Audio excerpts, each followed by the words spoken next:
Wassail, beautiful people. This is obviously not Eastbourne, but ancient Greece. This is Dodona, or Dodoni, as it's called in its modern word. It's the original oracle before Delphi.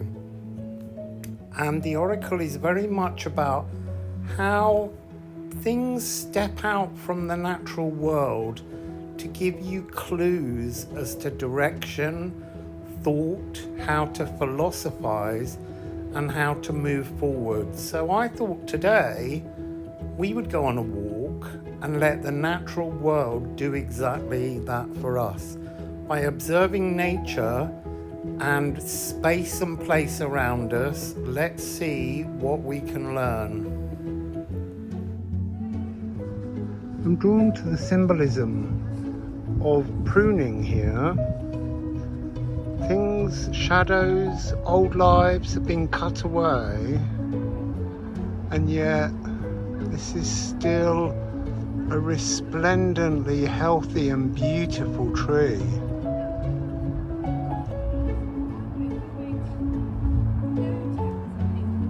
And if I'm honest, that's just beautiful.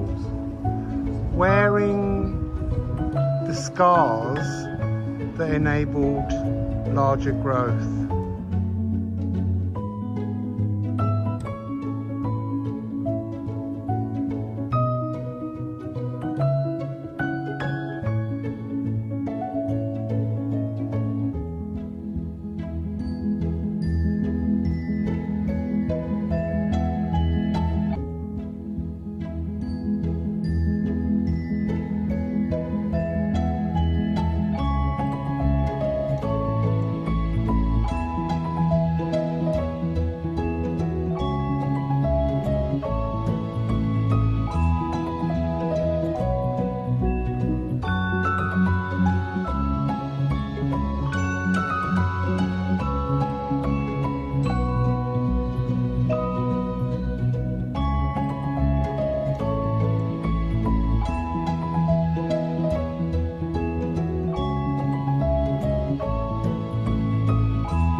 So this wonderful round tower, which was part of the Napoleonic defense system, they're called Martello towers. This one has a very special name rather than a number. It's number 73 or 74. The Wish Tower.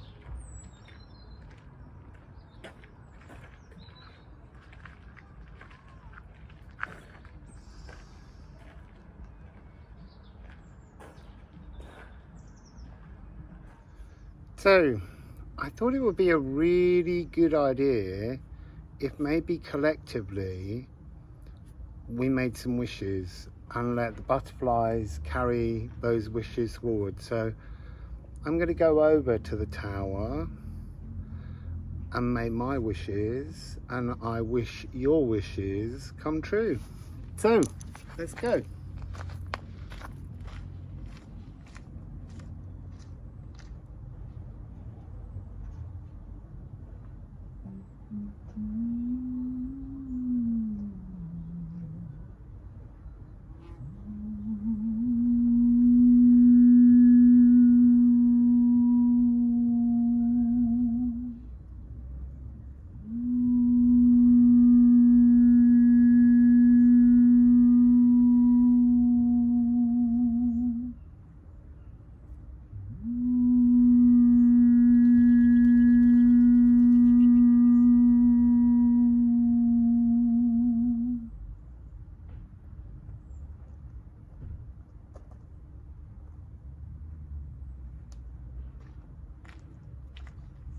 Wow, so the stones there just amplified the sound and the wishes.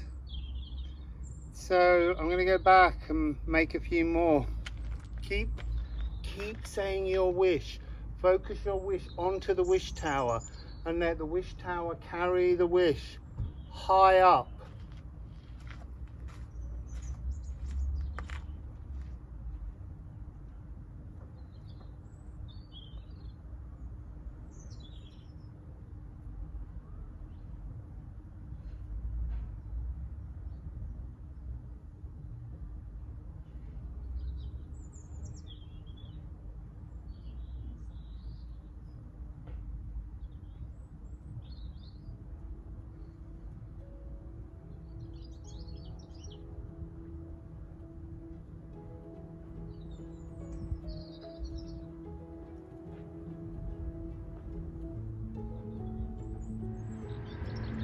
This is the Grand Hotel in Eastbourne. It's the only 5-star hotel that has sea views. It has something like 156 bedrooms, at least when it was started, and it only had 6 bathrooms, and so water had to be carried to every single room. It also has a Debussy suite, because it was in here that Debussy stayed to orchestrate his music La Mer. I believe he composed it elsewhere, but came here to orchestrate it because it was inspired not by Impressionist paintings as he was writing Impressionist music, but actually by the paintings by Turner, I want to say, having not checked that fact. So here is the sea, La Mer.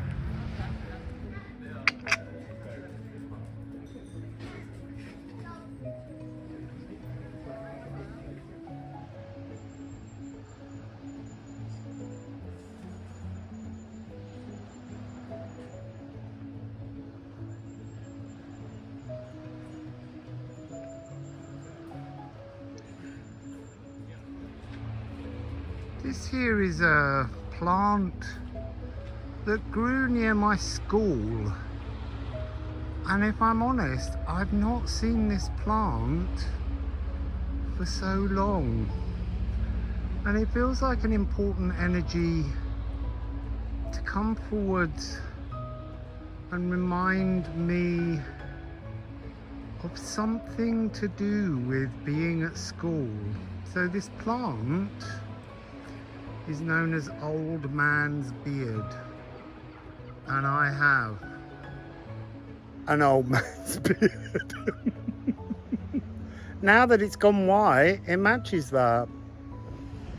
So I walked a little further, pondering on what that fractal energy meant from childhood to adulthood, from no beard to old man's beard. I'm realizing that it's showing me that no matter how far through life you go, you can always at some point just return to being the child, free to dream dreams, to imagine anything being possible. It's a really beautiful energy. And while I was filming it, some people just walked directly in front of me, underneath me, interrupted me. And I had a moment where I wanted to be triggered, and I just thought, it doesn't matter, just let them go about their day. So they were selfish, it doesn't matter. So yeah, returning to original frequency, free of things we've learned, to be creative and to passively dream and to keep passively dreaming regardless of outcome. It's a beautiful thing. I wandered past this and I suddenly realised I'd seen another dead peacock stuffed somewhere, and I'm really not sure where, but I wondered whether it had something to do with a kind of ego death. Here I'm seeing Triton, who was the son of Poseidon, and again that's tying in with that notion of going backwards, going to an earlier generation to find, as you can see in this sign, some kind of early mirroring. This is very much a modern way, but an ancient Greek original way of observing messages that come through. Because at the Donde, it was all to do with the sounds and the sights of things around you, the synchronicities. So this really feels like a really interesting moment to spot this energy from Poseidon or Neptune, my first house, to Triton, which I consider to be my more freely energetic. It would be funny if we popped into and bumped into something with Oceanus on, like at the Trevi Fountain, because that's the source of water of the Akashic. So, furthering that subject of old and new, Eastbourne was one of the most heavily bombed coastal towns, and so you get these enormous spaces where new buildings have been put up, followed by rows and rows of perfect Victoriana.